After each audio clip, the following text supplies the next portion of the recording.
तो हरियाणा कांग्रेस प्रदेश अध्यक्ष कुमारी शैलजा ने केंद्र में मोदी सरकार पर निशाना साधते हुए कहा कि भारत सरकार ने चाइना मुद्दे का ठीक से निपटारा नहीं किया। साथ ही प्रधानमंत्री की भाषा पर भी गंभीर सवाल उठाते हुए संवेदनशीलता का उदाहरण बताया। वहीं उन्होंने राहुल गांधी के जन्मदिन पर कार्यकर्ताओं के बीच पहुंची कुमारी शैलजा का कहना है कि विपक्ष हरियाणा सरकार की नाकामी के चलते तमाम सवाल सड़कों पर उठाने के लिए मजबूर है। हमारे विशेष संवाददाता विनोद लांबा से की कुमारी शैलजा ने खास बातचीत।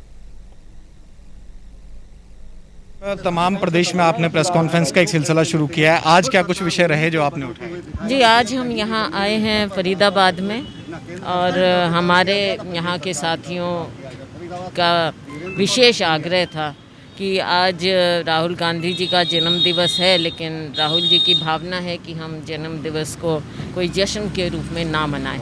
तो यहाँ के साथियों ने कहा कि हम जो इतने दिनों से, इतने महीनों से सेवा कर रहे हैं लोगों की, आज भी हम सेवा करना चाहते हैं उसी सिलसिले में। और राहुल गांधी जी का जन्म दिवस हम सेवा से मनाएं, क्योंकि वो अग्रणी हैं ज़रूरतमंद लोगों की आवाज़ उठाने में, असहाय लोगों की आवाज़ उठाने में।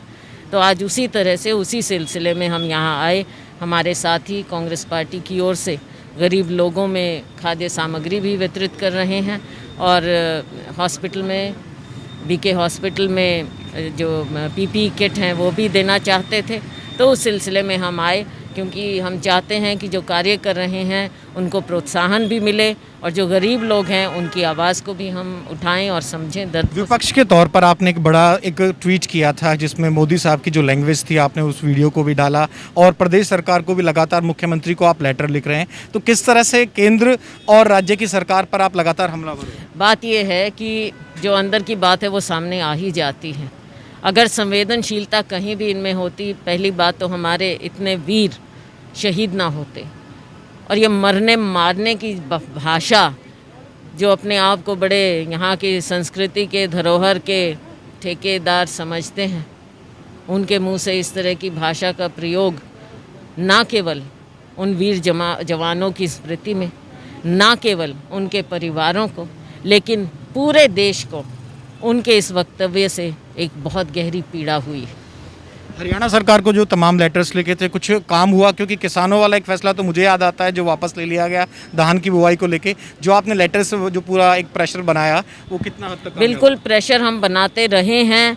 कुछ बातें शुरू में जैसे चली, लोगों की आवाज़ उठी, हमने आवाज़ उठाई, लेकिन ये सरकार असल में फ़ैसले ऐसे लेती है कि ये समय नहीं है एक्सपेरिमेंट करने का, ये समय है संवेदनशीलता का। हर वर्ग के दुख को समझिए, क्योंकि अगर आप उसको समझेंगे ही नहीं तो आप फैसले और नीतियां नहीं ढंग से कर पाएंगे।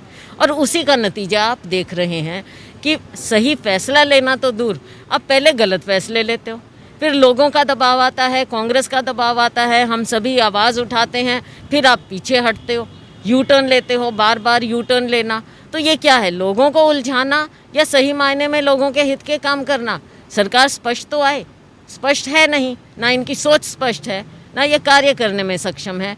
तभी आज हरियाणा की जनता इतनी बुरी तरह से त्रस्त हो रही। हमसे बातचीत करने के लिए शुक्रिया। तो साफ तौर पर कुमारी शैलजा साफ तौर पर कह रही हैं कि केंद्र ने जो कुछ चाइना की नीतियों को लेकर किया है उस पर निश्चित तौर पर सवाल इसलिए उठते हैं कि ये नीतियां फ्लॉप साबित हुई हैं। इसके अलावा अगर हरियाणा स्तर की बात की जाए और हरियाणा में भी कर्ज लेने से लेकर शराब को, घोटाले को लेकर कुमारी शैलजा ने लगातार हरियाणा सरकार को घेरने का काम किया। और उनका साफ तौर पर कहना है इसकी वजह यह है कि हरियाणा सरकार अपनी नीतियों को लेकर क्लियर नहीं है, इसलिए इन फैसलों से वापस हटना पड़ता है।